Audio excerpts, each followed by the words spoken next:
Hello viewers, welcome to our channel. இன்னைக்கு நம்ம பார்க்க போறது ஒரு சிம்பிளான அரோமேட்டிக் ஃப்ளேவர் சிக்கன் ரெசிபி தான். தேவையான பொருட்கள் பாத்தீங்கன்னா ஒரு வெங்காயம், ஒரு பச்சை மிளகாய், ஒரு தக்காளி. அது எல்லாத்தையும் நம்ம நறுக்கிக்கலாம். வெங்காயத்தை ஸ்லைஸ் பண்ணிக்கலாம், தக்காளி நறுக்கிக்கலாம், பச்சை மிளகாவையும் நம்ம ஸ்லைஸ் பண்ணி வச்சுக்கிறோம். இப்போ ஸோ இந்த டிஷ்ஷில் மெயினான இன்க்ரீடியன்ட் அப்படின்னா இந்த பாண்டா இலை தான். இதை இந்தியாவில் தமிழ்ல ரம்ப இலைன்னு சொல்லுவாங்க.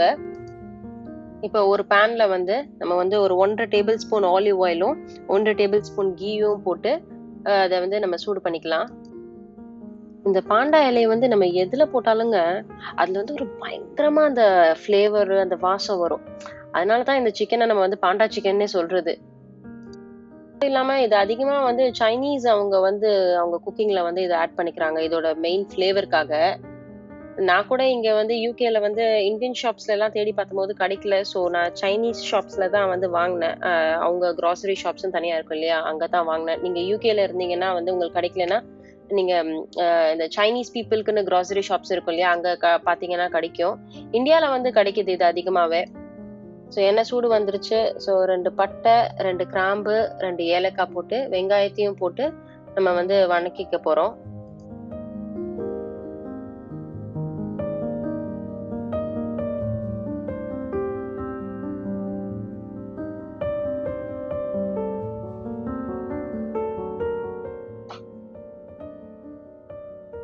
இப்போ வெங்காயம் நல்லா வணங்கிருச்சு. இப்போ நெக்ஸ்ட் நம்ம ஒரு 2 டீஸ்பூன் ஜிஞ்சர் கார்லிக் பேஸ்ட் போட்டுக்கலாம்.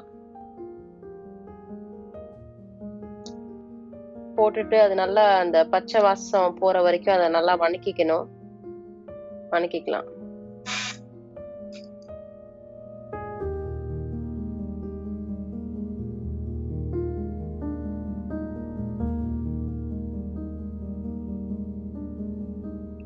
ஸோ நீங்க பாத்தீங்கன்னா இந்த மாதிரி பேன் எடுத்துக்கிட்டீங்கன்னா கொஞ்சம் சிக்கனை நல்லா பெரட்டுறதுக்கு உங்களுக்கு ஈஸியா இருக்கும். அதனால இந்த மாதிரி பேன் எடுத்துக்கிட்டீங்கன்னா நான் இந்த சிக்கன் செய்யறதுக்கு உங்களுக்கு ஒரு கரெக்டா இருக்கும். ஸோ ஜிஞ்சர் கார்லிக் பேஸ்ட் நல்லா வணங்கிருச்சு. இப்போ நான் 1/2 டீஸ்பூன் சில்லி பவுடரும் 1 டீஸ்பூன் பெப்ரிகா பவுடரும் போட போறேன்.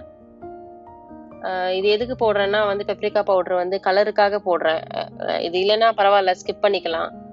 டேஸ்ட் ரொம்ப வித்தியாசம் இருக்காது. நம்ம கலருக்காக அதை போட்டுக்கிறோம். ஸோ ஃபர்ஸ்ட் எப்பயுமே நீங்க ரெட் கலர்ல இதை போட்டீங்கன்னா தான் உங்களுக்கு அந்த கலர் வரும். அதுக்கப்புறம் நம்ம மற்ற மசாலாலாம் போட்டுக்கலாம். இப்போ நம்ம கட் பண்ணி வச்சிருக்க பச்சை மிளகாவும் தக்காளியும் போட்டு நல்லா வணக்கிக்கலாம். கொஞ்சம் லோ ஃப்ளேம்ல வச்சுட்டு இதை நம்ம மூடி வச்சிட்டோம்னா அந்த ஸ்டீம்ல தக்காளி ஒரு 2 நிமிஷம் நல்லா வெந்துடும். அதனால இப்போ நான் இதை மூடி வச்சுக்கிறேன். தக்காளி வெந்ததுக்கு அப்புறம் நம்ம மல்லிக்கீரை போட்டுக்கலாம். என்கிட்ட ஃப்ரோசன் மல்லிக்கீரை தான் இருக்கு. ஏன்னா இங்க சம்டைம்ஸ் பக்கத்துல கிடைக்காது. அதனால அதை நான் வாங்கி கழுவி ஃப்ரீசர்ல போட்டு வச்சிருவேன்.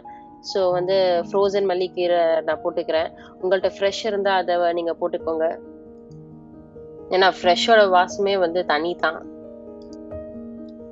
இப்போ நம்ம இந்த பாண்டா இலையை நல்லா கட் பண்ணிக்கலாம். இந்த மாதிரி கட் பண்ணிக்கோங்க.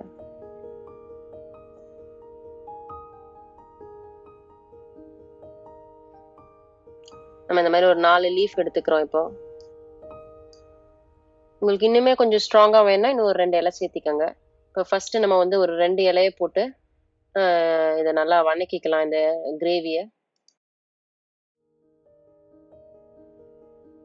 தக்காளி இன்னும் கொஞ்சம் வணங்கணும். உப்பு போட்டுக்கலாம். ஏன்னா தக்காளி வணங்கணும்னா கொஞ்சம் உப்பு போட்டா சீக்கிரம் தக்காளி வணங்கிரும். நல்லா உப்பு ஒரு 1.5 டீஸ்பூன் போட்டுக்கலாம். உங்க டேஸ்ட்டுக்கு நீங்க உப்பு போட்டுக்கோங்க. இப்போ நம்ம மசாலாலாம் போட்டுக்கலாம். ஃபர்ஸ்ட் கருப்பு மிளகு தூள் 1 டீஸ்பூன் போட்டுக்கோங்க.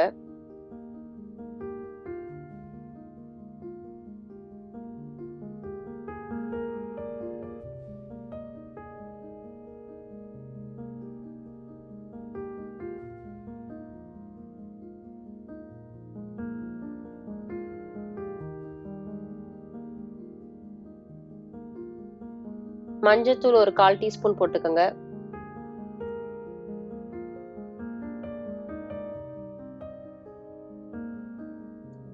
வெள்ளை மிளகு வந்து ஒரு 1/2 டீஸ்பூன் போட்டுக்கோங்க. 1/2 டீஸ்பூன் சீரகத்தூள் போட்டுக்கோங்க. எப்பயுமே வந்து இந்த சீரகத்தூளும் மிளகுத்தூளும் போடும்போது அந்த வாசமும் ரொம்ப நல்லாவே இருக்கும். இப்ப நம்ம வந்து 1 கிலோ சிக்கனை வந்து கழுவி வச்சிருக்கோம். ஸோ அதை போட்டுக்கலாம். இது சின்ன பேபி சிக்கனு. அதை வந்து 8 பீஸா கட் பண்ணி வச்சிருக்கேன். நீங்க வந்து இன்னுமே இதை விட சின்ன பீஸா கட் பண்றதுனா பண்ணிக்கலாம். நம்ம வந்து இந்த சைஸ்ல கட் பண்ணியிருக்கோம்.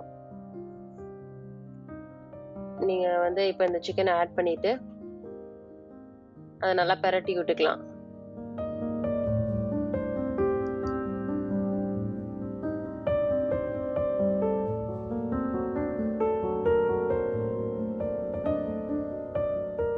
சிக்கனை நல்லா வந்து மசாலால பிரட்டியாச்சு. நம்ம எடுத்து வச்சிருந்த இந்த 2 இலையும் போட்டுக்கலாம். இப்ப இன்னும் நல்லா அந்த சிக்கன்ல வந்து அதோட ஃப்ளேவர்லாம் நல்லா இறங்கும். உங்களுக்கு இன்னும் கொஞ்சம் ஸ்ட்ராங் ஃப்ளேவர் வேணும்னா இன்னும் ஒரு 2 இலை சேர்த்து போட்டுக்கோங்க.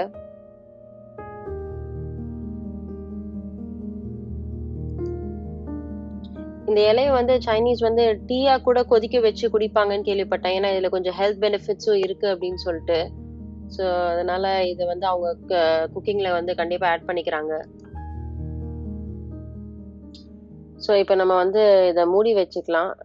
இல்லை அடுப்பு சிம்ல வச்சுட்டு நான் இப்போ வந்து அடுப்பு நான் மாத்திக்கிறேன். ஆக்சுவலாக நான் முன்னாடி வந்து பெரிய அடுப்புல வச்சிருந்தேன். ஸோ நான் வந்து சின்ன பர்னர்ல மாத்தி வச்சுக்கிறேன். ஏன்னா வந்து கீழே வந்து அடி பிடிக்காம இருக்குன்றதுக்காக சின்ன பர்னர்ல மாத்தி வச்சுட்டு ஃபுல்லா சிம்ல வச்சுட்டு நான் மூடி வச்சுக்க போறேன்.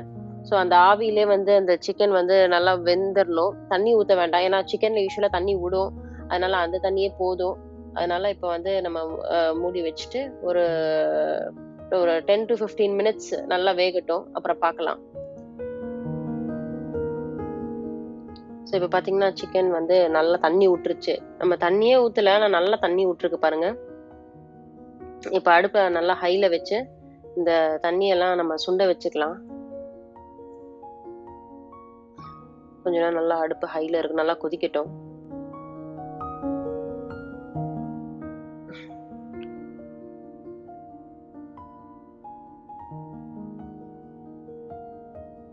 தண்ணி நல்லா வத்திருச்சு இப்போ. ஸோ இப்போ வந்து பாண்டா சிக்கன் ரெடி. நல்லா வாசமா இருக்கு. அப்படியே எடுத்து சாப்பிடணும் போல இருக்குது. நீங்களும் இந்த பாண்டா சிக்கனை ட்ரை பண்ணி பாருங்க. ரொம்பவே நல்லா இருக்கும். உங்களுக்கு இந்த வீடியோ பிடிச்சதுன்னா லைக் பண்ணுங்க. உங்க ஃப்ரெண்ட்ஸ் கிட்ட ஷேர் பண்ணுங்க. உங்களுக்கு ஏதாவது டவுட்ஸ் இருந்தா கமெண்ட் செக்ஷன்ல போடுங்க. நம்ம சேனலை சப்ஸ்கிரைப் பண்ணுங்க. அப்படியே அந்த பெல் பட்டனையும் ப்ரெஸ் பண்ணிடுங்க.